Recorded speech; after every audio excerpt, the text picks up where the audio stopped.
Nicole Ver Kuilen is a disability rights advocate, cancer survivor, and social impact leader dedicated to using her talents for meaningful and systemic change.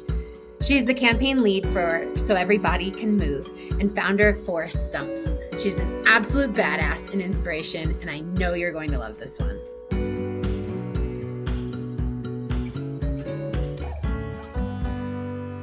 Hi, friends. Welcome back to the Trail Network podcast. I am your host, Katie Asmuth, and today I have a very special guest, Nicole Ver Kuilen. Welcome to the show. Yeah, thank you so much, Katie, for having me. I'm so happy we finally are able to catch up. I have never met you in person, which makes me very sad because you were here for Mammoth Trail Fest, and I want to dive into that. That is where I am from, and I'm very excited about that race. So knowing that you raced it brings me so much joy, and I really hope that we can talk about it. But maybe you'll come back for another go around. But I want to learn more about you today, since we haven't really been able to talk, and really wanted to use this opportunity as a chance for you to share your story and for you to really talk about what makes you tick. So if you could start with, if you could tell us a little bit about yourself and where you call home and what you do professionally. Yeah, absolutely. Well, I also wish that we have the opportunity at some point to meet in person. I'm bummed we didn't get the chance to meet in person in Mammoth, and what an incredible experience that was for that being my first ever trail race. And shout out to Tim Tolson, who made it just such an amazing, welcoming community. Just a fantastic experience. But yeah, I'm based in Vancouver, Washington, so just outside of Portland. And I'm an adaptive athlete, amputee, advocate, disability rights advocate. I lost my leg to bone cancer when I was 10 years old.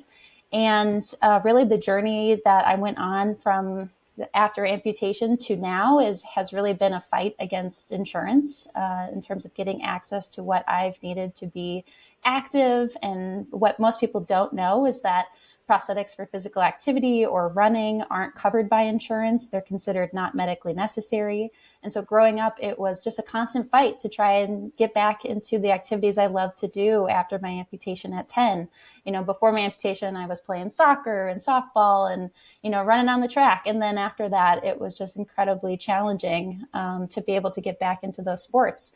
And so really, fought for a couple decades until I kind of finally was fed up with the system and really just started to question, what was it that made me disabled in a sense, and really realizing it wasn't the fact that I was missing my foot, but this outdated healthcare system that we're all fighting against and wanting to do something about it and raise awareness. And so I ended up quitting my job at the time. I was working in the sustainability environmental space and decided to do a 1,500-mile triathlon down the West Coast, calling it Forrest Stump, and using that as a way to bring awareness to our community and to call for policy change that our community deserves access to prosthetics for physical activity. And so that was back in 2017 that set off on that journey. And I've been working in this advocacy space ever since. And now it has become a national movement called So Every Body Can Move, which I'm the campaign lead for. And we've got over 40 states across the country that are part of So Every Body Can Move and are working to enact state-based legislation to require insurance companies to cover prosthetics for physical activity. And yeah, it's been taken off. So Wow. That's a little snapshot of my story. I really want to dive into this. Yeah. This is absolutely so inspiring, and you're such an incredible person. And with that, also athlete. You're an incredible athlete. It's been really fun to follow your journey. But I will say, how did that happen? Can you talk a little bit about that switch from you working in the environmental space to saying, all right, in 2017, I'm going to quit my job and I'm going to do this 1,500-mile triathlon, essentially across down the West Coast, just to raise awareness. So can you talk about that decision, how scary, courageous, brave, also probably like fighter warrior spirit of like, I need this to get out there into the world. Can you talk about that moment and that decision? Yeah, absolutely. Well, I feel like it was kind of a culmination of factors that kind of led to ultimately, making that decision to quit my job and go off and do this. I mean, it felt like an incredible sense of life purpose and just this calling. And I don't know if other people feel this as well, but just kind of this sense of like this fire within that was kind of, calling my name and saying we need to do something on this, but we weren't sure. And it was something that was in there for a number of years and just not sure. And I wasn't sure what it meant exactly, but I mean, for a long time, even when I had originally applied to business school, like I knew I wanted to do something in relation to my community, the amputee community and prosthetics. I just didn't know what it was. But then over the course of this year, basically I was training for my first half marathon with one of my best friends. And I had gotten into running my freshman year of college. And so to back up a little bit, that I kind of did my first ever like 5K my freshman year of college, and I ended up coming in first place in my age group. And I was just like kind of blown away. And I was doing all of that on a walking leg. And it kind of just like just for our listeners, a walking leg meaning not a running blade. Yes, prosthetic. Exactly. Yeah. So really no energy return. It was a prosthesis that was really clunky. The best way to describe running on a walking leg is like running on a brick. And so every time you land on it, it just sends these kind of jarring, this kind of jarring sense back up into your body. And, but I really loved running. I mean, I just loved the sense of freedom and how it was helping me kind of manage my mental health as I got into college. And then seeing that it was something that I was good at, I was like, oh, I want to keep doing this. And so, I just kept training, kept putting in miles, but was constantly breaking my prosthetic foot because it was really only meant for walking. It wasn't meant for the high impact of running. And eventually after college, started to train for my first half marathon with one of my best friends. And, I saw her getting stronger and faster. And for me, it was always 2 steps back. I was breaking my foot all the time. And then I ended up in physical therapy. And my physical therapist was like, you are literally running your pelvis out of alignment. And I was just in so much back pain, just like waking up every morning, trying to put my socks on. I was just in tears. But I was so like, any runner, like you have this goal, like you want to be able to reach it and accomplish it. So I was just kind of pushing through the pain. But my physical therapist at the time was like, you need to stop running.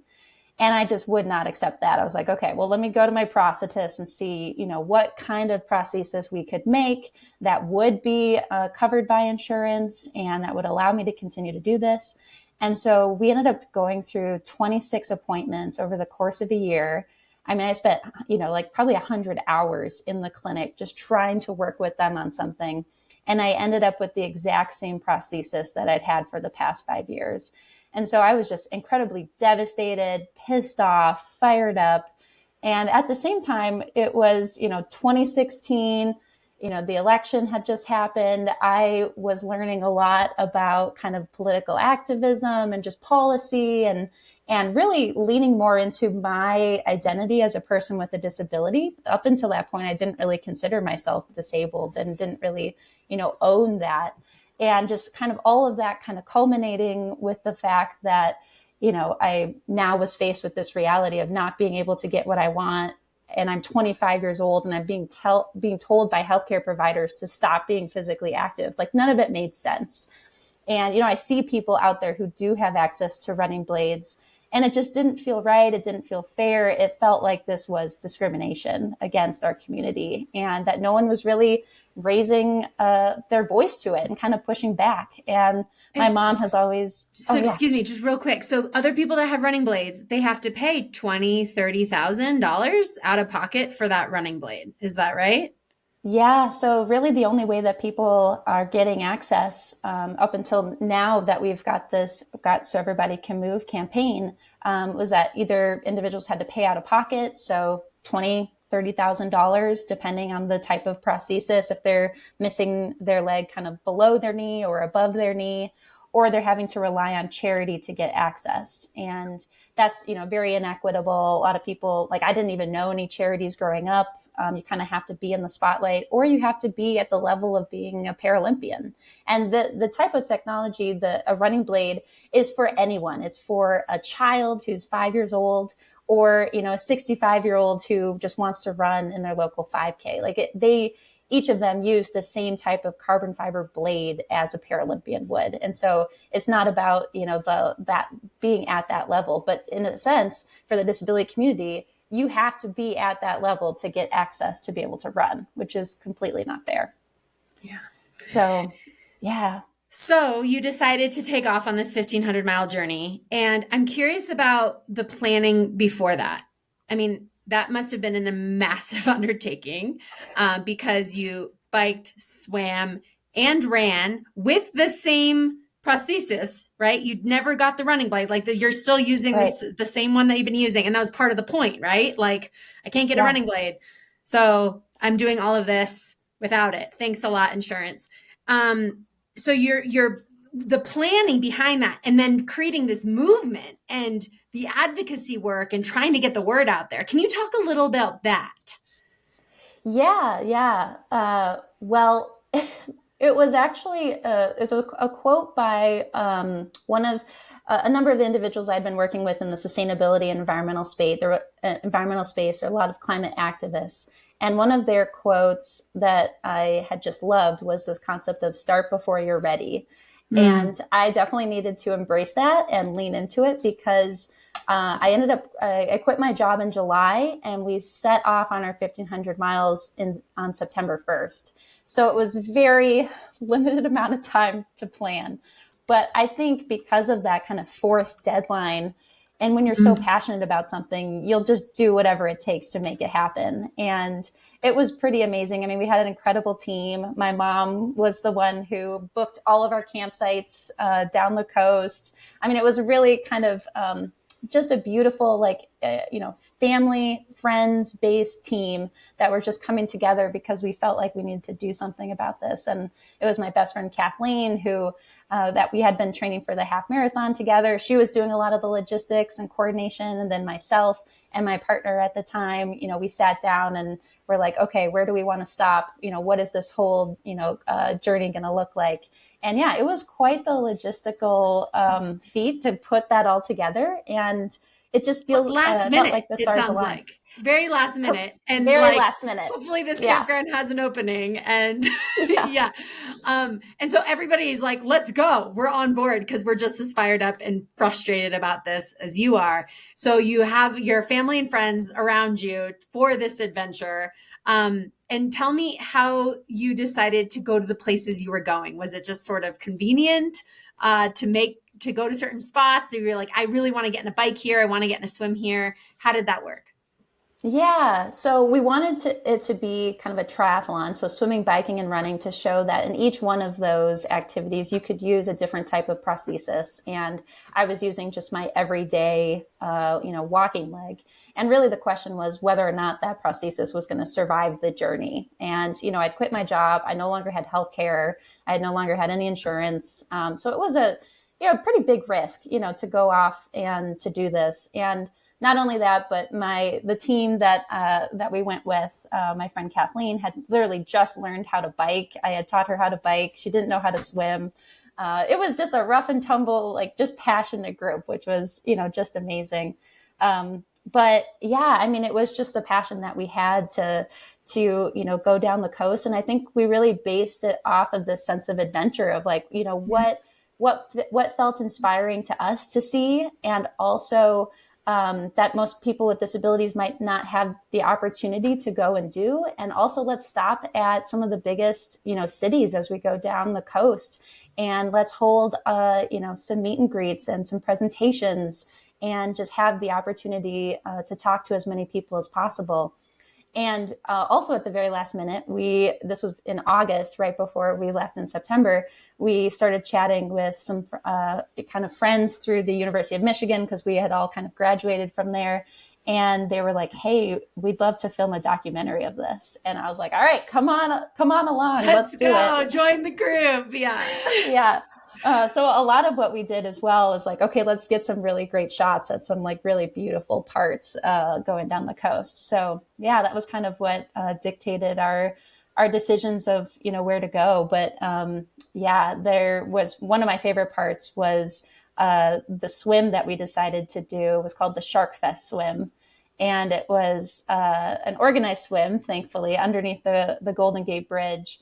But I had never like swam in the ocean. I grew up in the Midwest. And so that was like the thing for me that I was most afraid of for the whole journey was, you know, getting on this ferry, jumping off into the middle of the ocean and then swimming, you know, underneath the Golden Gate Bridge. It was like a 2-mile swim back to Sausalito.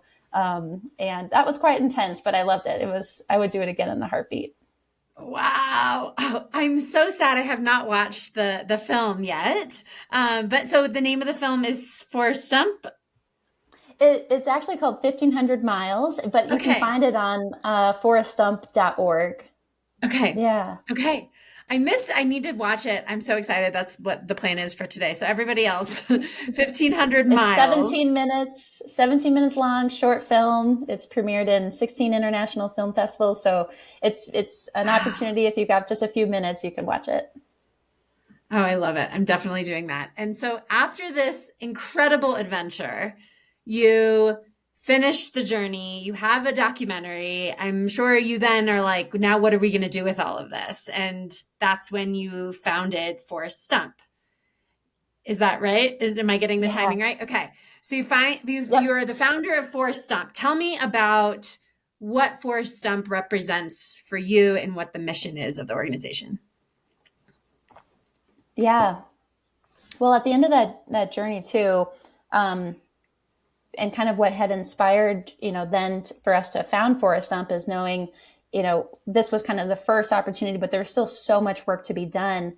And at the end of that journey down the coast is when a charity found out about me. You know, we had done so many news stories at that point. We had filmed a documentary, and finally, this charity, you know, wanted to recognize our team at this big event, and I had no idea that they were going to surprise me, and they actually presented me with a running blade as kind of a gift, and which was, you know, Wow. just incredible. I mean, it was so emotional, and you know, I had to go back to Washington and actually have it made by my prosthetist, and it took a few months to do that. But you know, that has been just night and day difference. Like what I like to share with people is that now that I have the running blade, I mean, it truly feels like I have my leg back, and just the energy return, and it feels just so connected. But as I'm kind of going through that process of having that made, you know, I remember an individual had asked me, you know, after our 1500 miles, 2 months, like, you know, did you accomplish what you wanted to? And I was like, well, no, because, you know, the laws haven't changed, you know, people still Right. don't have access. And so at that point, I was like, okay, what's next? You know, what are we going to have to do here? So we founded Forest Stump as a nonprofit. And I also just really didn't know anything about policy and advocacy. That wasn't really my background. I had no idea, are there people that are working on this, you know, in DC? And so decided to move to DC for 10 weeks to do a health policy and advocacy fellowship and just learn as much as I could about what was being done. And through that process, learned that there wasn't anything being done. There was no, you know, disability groups that were working on this. No one within the orthotic and prosthetic industry was working on it. And I was also being told, like, hey, this is never going to happen. Like, we've been working on these things for the past 30 years and we can't even get this. You know, don't even think about, you know, the opportunity to get insurance to cover this. And so, you know, that felt somewhat defeating to hear that. But at the same time, I also was like, well, I can imagine a world where we do have access to this. So I think we just need to keep pressing forward and keep, you know, pushing it. And I had some incredible mentors as well who had worked on the Americans with Disabilities Act and for the Department of Justice. And they were, you know, really encouraging me, like, there is an opportunity for this. We just have to figure out what is the right kind of policy strategy. And so we started from that standpoint, started working on more of like a federal approach. And that was kind of in 2020. And then COVID hit and things just, you know, were a complete mess. But it was, you know, through that we ended up launching a disability rights campaign, our first one with Forrest Stump, called We Just Felt Like Running. and did this kind of fun one-day virtual race across the country. Had over 600 people sign up to be part of it, and then it had over 10,000 people sign our petition for the rights of Americans with disabilities to exercise. And that was kind of the first time where, we had all of these people across the country saying like, yeah, we believe in this, and we want this to happen. And we created this policy paper, ended up meeting with 30 congressional offices who were also very excited. That was kind of the first time I was like, oh, wow, like there's an opportunity here and people are receptive to this. And I think there's, a pathway for us. But then, with COVID and certain things at that point, I'd been working on this issue for, 3 years. Financially, it was very challenging, and it felt like the federal approach was going to be a big lift. And so we then decided to kind of pivot things and go more towards like a state-based strategy, which is now what has become So Everybody Can Move. Quick break to thank Osprey for sponsoring this episode of the show. Osprey has been a leading maker of premium outdoor backpacks and bags for over 50 years. There are many reasons I turned to Osprey, but one is because of their pillars of sourcing sustainable materials. By incorporating recycled and Blue Sign approved materials into their products, they're helping to keep harmful chemicals out of our environment. Osprey has eliminated PFAS-based durable water repellent in 100% of their textile products, and as of fall 2024, 100% of Osprey's products have 100% recycled content in the lining fabric, and 99% of Osprey's products have 100% recycled content in the main body fabric. Osprey continues to reduce environmental impacts and produce more sustainably designed products every year. This is the type of company I want to support, and I know you do too. Learn more at osprey.com. Now back to the show. Got it. Okay. I can't wait to dive more into that. Let's backtrack a year before COVID. I believe that you won the 2019 USA Triathlon National Championships.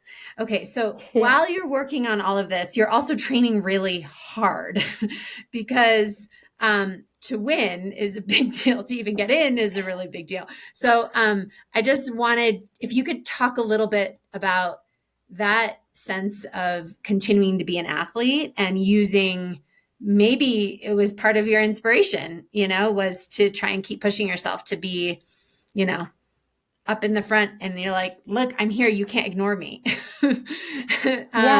Tell me about that and how you were able to also train during all of that.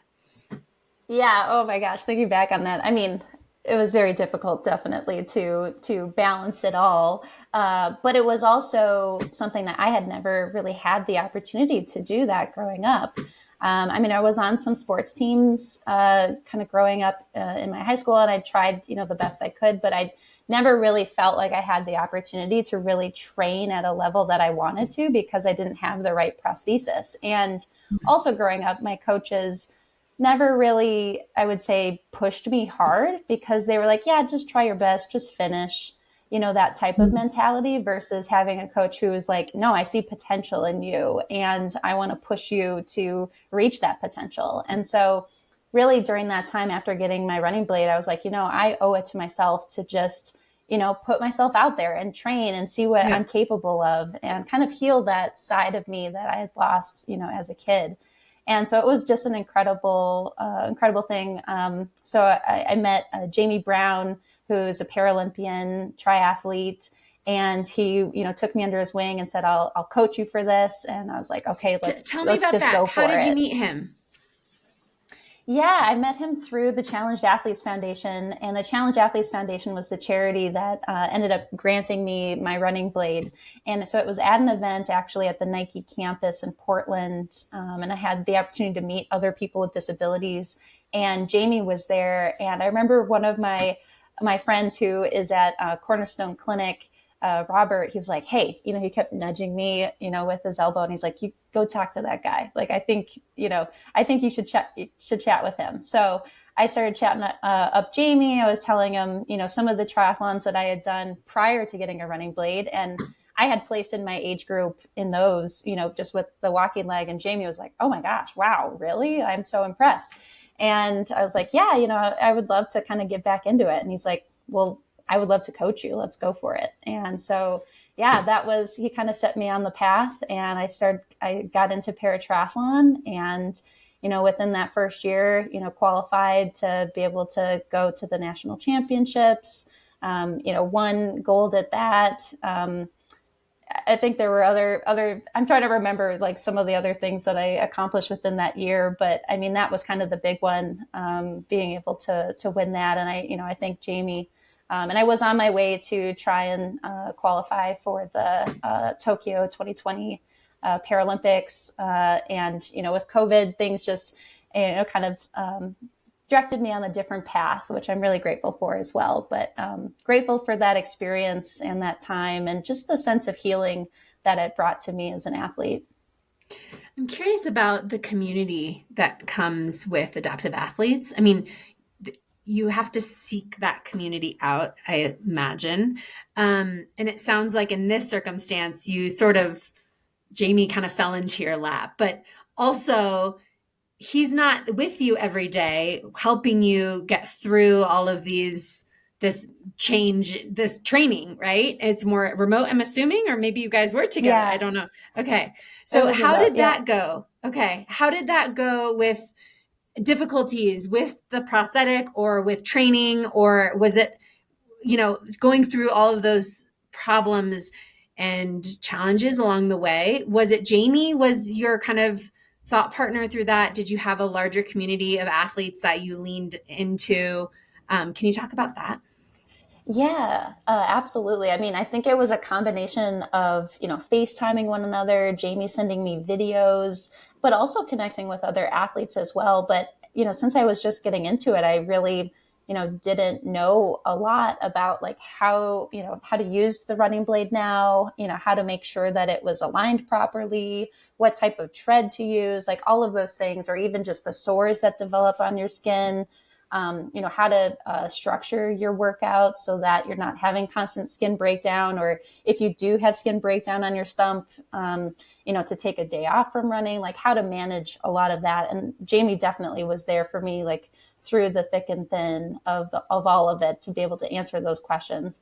But then I met other athletes who had kind of been in, the field for a lot longer, and they were providing advice as well. I mean, even just something as simple as the way that I attach my tread onto my running blade. I kind of take an existing tread that's out there. I take a hacksaw, I saw part of it off. I use a specific type of glue, and I glue it on now. And that's all because of Jamie, like giving me those tips and tricks of how to do that. And so then now I've tried to, share those with others, or even something as simple as sweat. I mean, sweat is a huge issue for our community because we're basically wearing a wetsuit like on our legs with the liners and the sleeves and then the prosthesis. So we run very hot, we sweat a ton. And because of that, our legs kind of fall off easily, which is not great when you're trying to train and run fast and, your legs not staying on. And so through the process, we've done kind of our own little hacking. And I found this tool that allows you to kind of perforate your liner and creates a bunch of tiny little holes that then the sweat can kind of seep out of. And so now I've been kind of screaming that from the rooftops to all of my adaptive friends and saying like, hey, you got to get this medieval looking torture device and use it on your liners. Like, this is the best thing that I found for sweat.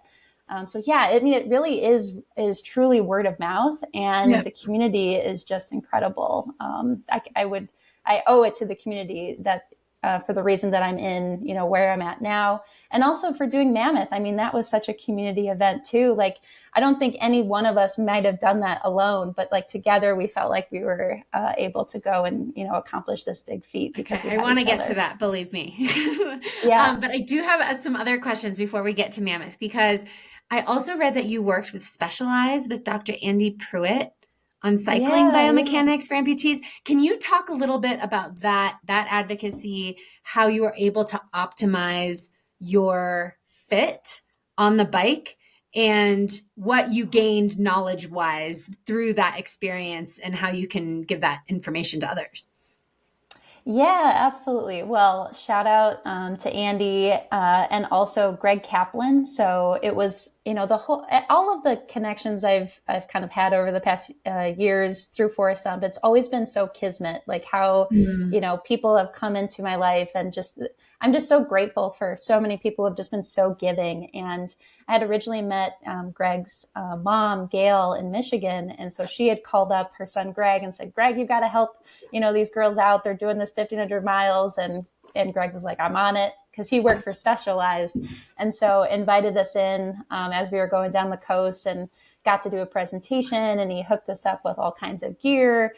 And then later, after the journey down the coast, he invited us back to be able to do this bike fit with Andy Pruitt. And I had no idea who Andy was. I had no idea that Andy was an amputee himself, and used a prosthesis. And so that was incredibly special for me to be able to meet someone at this high level, who had put so much time and thought into bike mechanics and everything. And so being able to go with him, and they ended up gifting me a Specialized Shiv triathlon bike to be able to compete in, which was a whole wild story in terms of one of my first races after that. I had gotten the bike like 2 days before. I'm like, okay, we're going to go ride this thing. Andy taught me a lot about kind of, especially as an amputee, there's so many asymmetries that you might have on the bike. And depending on what prosthesis too that you're wearing, there's going to be kind of different height levels, or where your, how long your crank arm is, or how you're even attaching your foot to the pedal. So we ended up making a prosthesis, a bike prosthesis for myself, so that I didn't have just kind of a regular shoe on or cleat. Just attached directly into the bike clip itself. And so, we worked with Andy, and we were able to make some tweaks to the bike in terms of, how long the prosthesis, pylon should be, how long the crank arm should be, dialed all those things in to make kind of the best setup, both for, competition, but also for comfort as well. What an incredible opportunity to have that. Oh my gosh, that's amazing. I feel part of your work with Forrest Stump is that the advocacy to have others be fitted also for bikes, right? Are there Yeah. places out there that are known to be able to fit athletes? How do you find these places that will do this? Yeah, I mean, I think that's just the hard part in general Yeah. within the adaptive community, is that, whether you go to a doctor or a bike fitter, or, just, whoever you name it, they've probably not had the opportunity to yet work with someone who is an amputee or a person with a disability. And so I think that is part of, this kind of word of mouth community, being able to share these experiences with one another, so that they can take that and kind of empower themselves when they go to work, with these individuals. And, that was something definitely working with Specialized, trying to kind of document the experience, share it with others. But, if there's a way for us to create kind of a more formal, network of some sort, that would be a great opportunity to be able to do something like that. And I mean, that's why some of these other groups as well, like the Challenge Athletes Foundation or Dare to Try, that's in the Midwest, based out of Chicago. A lot of these groups as well, like, try to provide those kind of localized networks and support for individuals who are going through that as well. I read a quote that you said, disability inclusion is more than just encouraging people with disabilities to participate. It's about removing the barriers that limit participation. And that to me is so obvious. Like, you need a running blade, you need to be fit properly to your bike, right? There's just these barriers that's why people don't get into the sport, because they don't have these barriers set up. And so I really, inclusion in sports medicine as well, I think would probably be a big issue. I'm imagining, I'm a nurse practitioner, and I'm thinking back to my training. There was zero training for any adaptive athlete or any prosthetic, really. And that was really specialized. And, it's not a part of your everyday. You go to the doctor, you go to the NP, and it's a different it's not something that we just learn about in school, and it has to be through experience and through a fellowship. And yeah, I can imagine that being really, really frustrating. So, yeah, I think Yeah. working on these legislative efforts, policy, including the So Everybody Can Move campaign. So let's talk about that. What progress has been made changing these laws to support amputees? What is going on right now? What are the challenges that still remain? Yeah, absolutely. Well, I kind of mentioned, we were going for this kind of federal approach and realized that, that might be a significant undertaking. And we kind of had like an assortment of policy options, but really hadn't found something that was kind of the magic bullet in a sense. But then through that process, there was actually an advocate in Maine named Jordan Simpson, who had known about Forrest Stumps, known about kind of the work that we had done. And she was completing a social work class as part of her graduate studies for social work. And as part of this class, she decided to work with a legislator to create a bill that would expand kind of an existing insurance fairness law for prosthetics and add on this piece that required that insurance companies cover prosthetics for physical activity for kids under the age of 18. And so Jordan Simpson and Representative Madigan were able to, over the course of 2 years, get that enacted in Maine. And so that was the first state in the country. And at that time, I had started working for the American Orthotic and Prosthetic Association, and we started working on this issue. These were some of the groups that, very early on when I went to DC, they were kind of like, yeah, we're not working on this. We don't know if this is going to be possible. And then years later, they've been like, okay, we're seeing the opportunity here. We've seen what Forrest Stump has done and kind of proving that this is possible. Let's start working on this as a policy issue. And right at that time, Jordan gets this bill enacted in Maine. And, for me, the light bulb went off and I was like, oh my gosh, we have an opportunity here to do this kind of state-based campaign. And so we originally kind of kicked it off as so kids can move because of kind of the age under 18, just as kind of a way to get our foot in the door.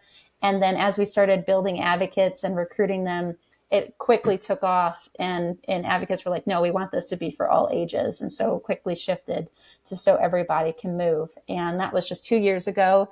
And since then, we've had 8 states that have enacted the legislation, which is incredible, like to have that level of legislative success in such a short amount of time is, it's really kind of indicative of this being an actual movement.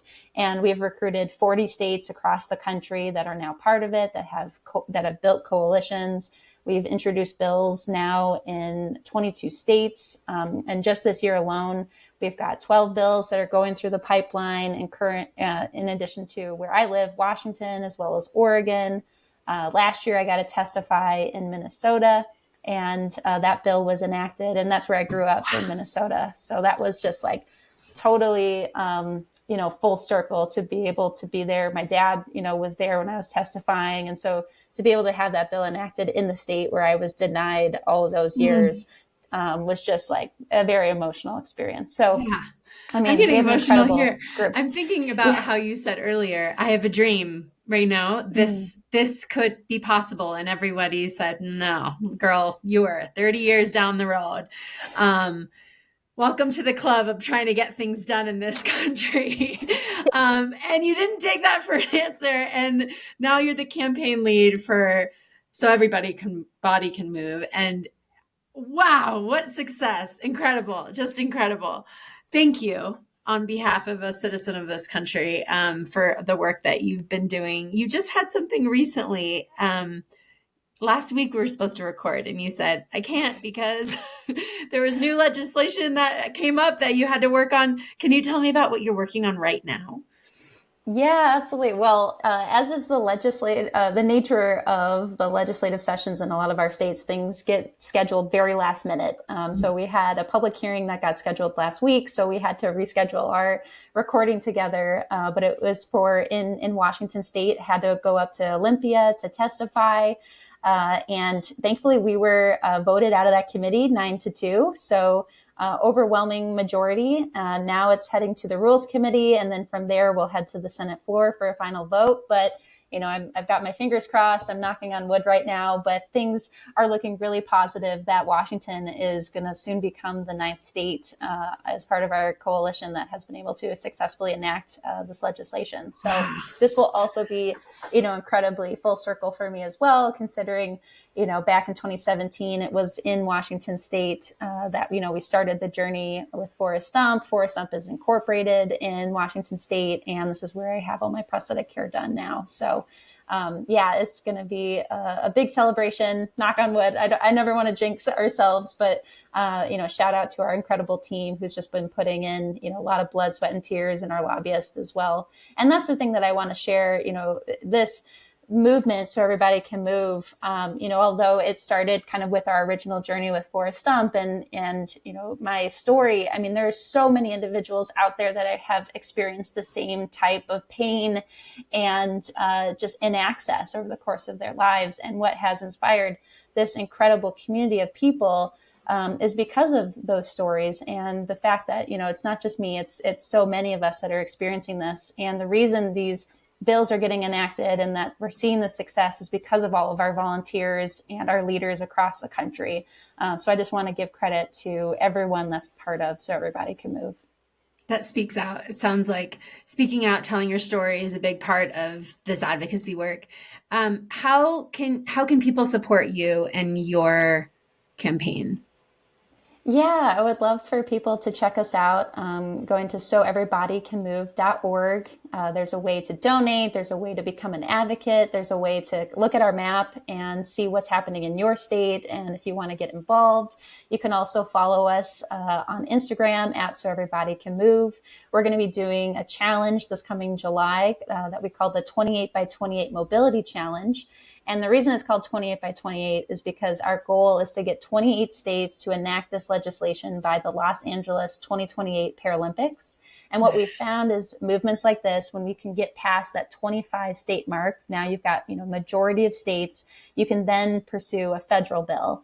And with the Paralympics coming to the US, there's a lot of synergy there as well. We've seen in other countries that when the Paralympics have come to their country, they have actually made policy changes in relation to prosthetics and access for physical activity prosthetics.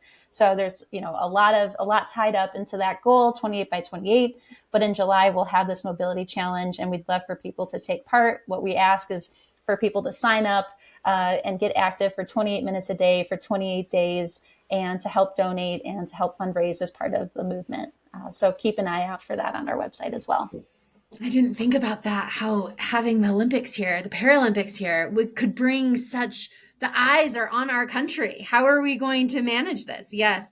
Are other countries around the world supplying running blades for athletes? Yeah. Yes. Yeah. Okay. There are countries that are doing it really well. So like New Zealand, Australia, the United Kingdom, Sweden, some of the more Nordic countries, and then also the France made kind of a policy change as part of the Paris 2024 Paralympics. Okay. That wasn't specifically in relation to kind of policy. It was more of like a tax rate incentive. But they still, made some sort of change that provided, more access. But I think, the United States is right behind these groups, and there's an opportunity for the U.S. to really lead this. So we're excited for 2028.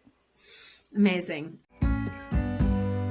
Okay, just a super quick pause in our conversation, guys. You know that we work with John G on the podcast. They're a big fan of us. We're a big fan of them. I've been wearing a lot of their products on my trail runs recently, and I'm loving the Women's Sun Chaser 50 hooded long sleeve shirt. It's got a 50 plus UPF rating, which is super important to me, especially being in SoCal where the sun rays are a lot hotter here. I also don't love wearing sunscreen all the time, so it gives me the ability to cover my upper body without always being covered in sunscreen or having to reapply it. But I've been loving the fabric. It's super breathable and wicking, and so far, super impressed with it. So if you guys are looking for a sun hoodie for the summer as we get into the warmer day adventures, I totally recommend it. You can get 10% off of your John G order with the code Trail Network. All right, back to our episode. Okay, before we go, I do need to hear about your trail running experience. So to switch gears a little bit, I need to know how you went from being a triathlete to a trail runner and the barriers that brought, because I'm sure it brought many, and also how you learned about Mammoth Trail Fest. Yeah. Oh man. Well, I guess the transition from triathlon happened in 2020. So everything had shut down. The pools were shut down, the gyms, all of it. And I kind of was taking kind of a look in the mirror. I was like, I like triathlon, but I don't know if I love triathlon. I've always loved running, and I feel like I want to kind of put my focus back into more of running. And so during 2020, I was like, okay, well, I've never run a marathon. So why don't I run a marathon, and train for a marathon during this? And that was kind of part of our We Just Felt Like Running campaign, which looking back on it was kind of wild, since I was kind of the race director for this virtual across the country race. And then on the same day decided to also run my first marathon, which I don't know if I would necessarily do that again. That was a lot, I'm like on my phone texting people and also trying to run my first marathon at the same time while coordinating this big race. So that was quite an experience. And I had only really trained for it for like 8 weeks. And it was painful. It was so painful, but I loved it. I like fell in love with like long distance endurance running, and was like, okay, I really want to get more into this. Ended up running kind of my first official race at the Missoula Marathon the next year, qualified for Boston at that. And then I've run Boston the past 2 years, and, just have really enjoyed marathon running. But decided, hey, I want to kind of get into trail running now as, another opportunity. And really my friend, Zach Friedley, who's sponsored Trail Athlete by On, was like, hey, you should get into this and try it out. How did you and Zach cross paths? I'm like, oh man, when did I first meet Zach? It's kind of funny, like within this community, again, it's like, it's such a small world. Like once you're in it, like there's just so many opportunities to meet one another. I think it had to have been at some sort of event at some point, but then also got looped in to On's social impact program, Right to Run, through Zach, and got to hang out with him and do a panel together in Portland at On's corporate headquarters here in the US. And then we've just been hanging out together ever since. So he's really been the one that brought me into this world, and then also recruited me to run Mammoth as well. Okay, so he's like, let's go, first trail run. Yeah. This is the tread you use. Good luck. Well, that's been a wild experience. Like I'm still using the same tread as I do for just like road running. And wow. I need to figure out a better setup, for my running. But when I first got into it, I was kind of texting Zach, and I'm like, Zach, I feel like a drunken sailor, like running on the trail, because when you're running on the running blade, if you hit a rock like a certain way, it will like throw you in that direction, because it's meant to kind of push you forward. Like it's designed really well for like road running, but for trail running, it doesn't really handle the rocks and, the stumps and the roots and like all of that very well. So I'm like running through the trail, just like trying not to fall over. And it created like a totally new like sense of proprioception, like with my blade, like having to kind of figure that out. And I mean, now that I've had, hundreds of miles and hours on the trail, I've been kind of able to, build that kind of mental model and map in my brain. But if I was to have like a better blade for trail running, that probably would help. But Zach's now trying to recruit me for UTMB MCC, and I'm trying to see if I can get my name in the hat to be able to run that now.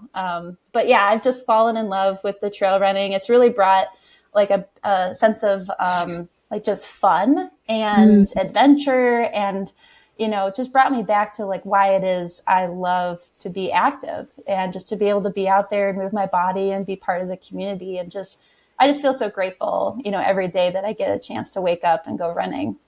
It's just what makes me feel alive. Yeah. You mentioned to me that you said, I love to do anything that brings me a sense of awe, and being outside. I mean, on the trails. Everybody listening on this podcast understands that feeling. And I love that you've fallen in love with trail running. I hope to see you out in Chamonix at some point. That'd be very fun.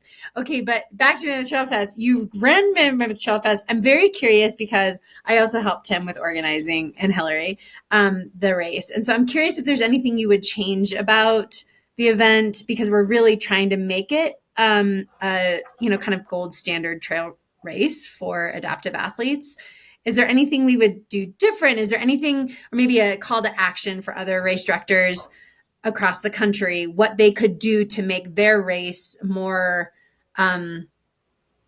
feasible or more open for adaptive athletes? Yeah, well, I just want to give a shout out to all of you guys for just the receptiveness you all had, with our community in terms of what we shared kind of ahead of time. I mean, I know Zach and Danny Arovich had worked really closely with Tim ahead of the race. So like one of the things I needed was I actually switched legs at mile 3 because going up Mammoth Mountain, I needed a different type of leg that was more for like hiking straight up rather than my running blade. And actually it was like perfect timing because my tread ended up falling off my blade at like mile 2.7 or something. And so I was like hobbling my way to the aid station. I'm like, oh my God, I can't believe this is happening right now. And ended up having to duct tape the whole thing for the rest of the race, which was a whole experience in and of itself. But, having the opportunity to have something like that where, if there's if someone needs to be able to switch, their prosthesis, or if they need like an extra support, like just being able to provide that to someone on the trail is really important. The other thing that you all did was provide us with free race entries, which is huge. I mean, as you can imagine, like if we're having to figure out how to pay for our prosthetics, and every time we also buy shoes, like I'm only using one of those shoes, right? So I'm having to pay, the whole amount and sometimes even more. So I think having access to free race entries definitely is going to help people, be able to get together. And also just having that sense of community, I think, is really important. I think one thing that maybe in the future could be considered would be shifting maybe the time of release for some of the adaptive athletes to give them a little bit more time. I know one of the racers that was part of my team, Taylor, got pulled off the mountain, and, that was just like devastating for her, which I'm sure, is devastating for any athlete, right?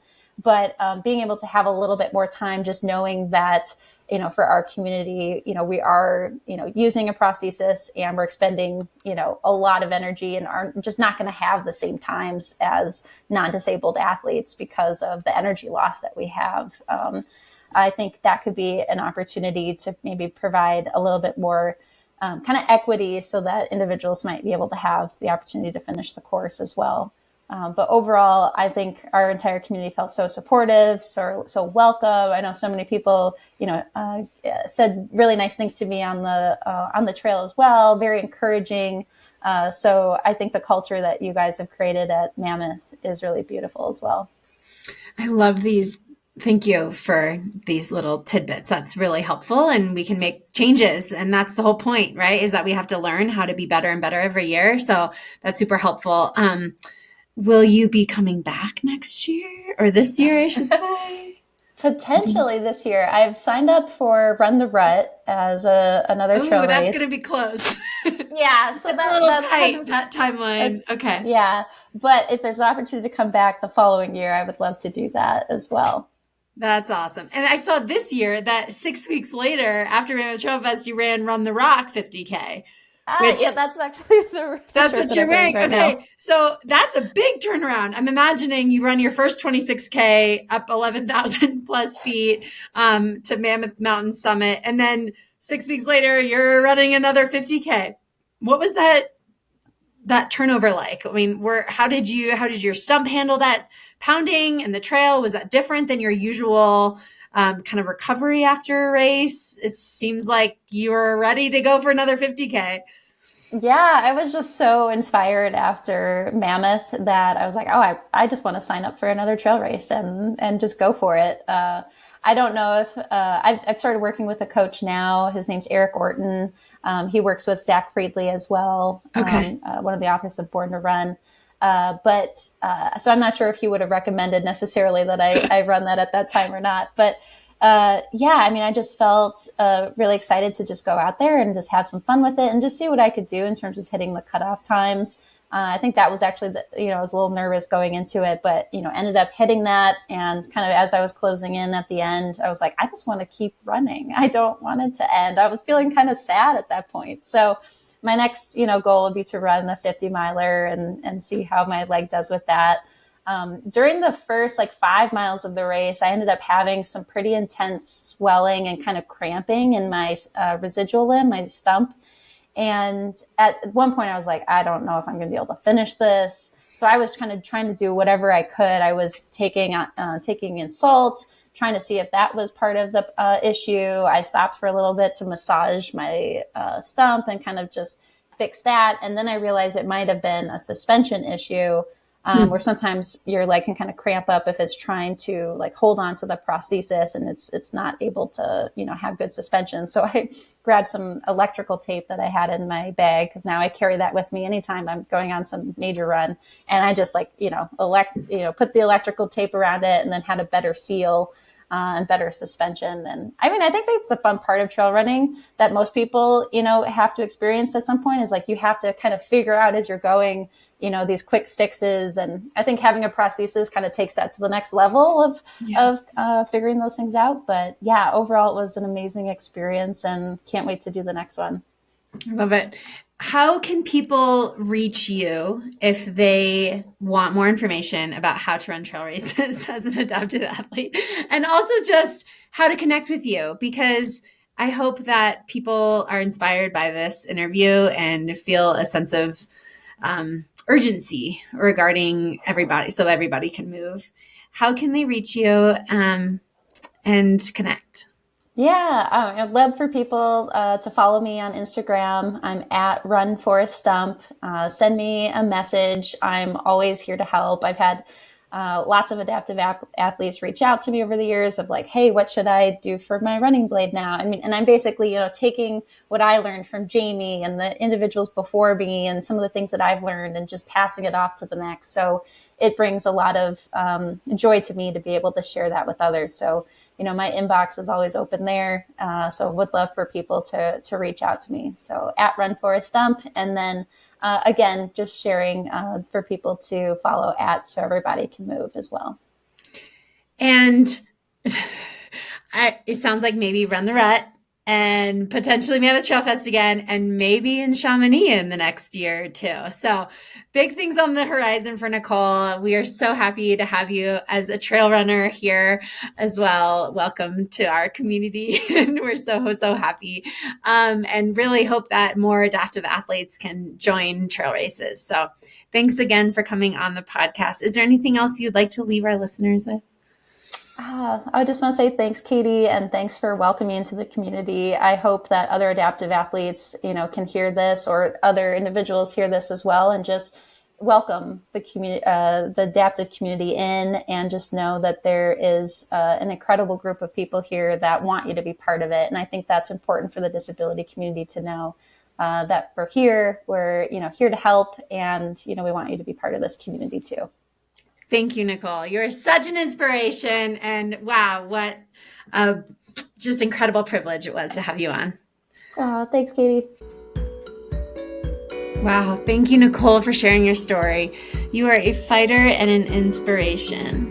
I found out after we stopped recording that the group of 7 adaptive athletes that ran a Mammoth Trail Fest are also running the London Marathon together. So cool. We hope you enjoyed the episode today. Let us know what you think. We love to hear from you. Give us a follow on Instagram, subscribe on YouTube, give us 5 stars wherever you listen to this podcast. And please go to the organization so everybody can move.org, forreststump.org, and make sure to check out the documentary 1500 Miles, which is on the forreststump.org website. I'm definitely doing that tonight. Enjoy.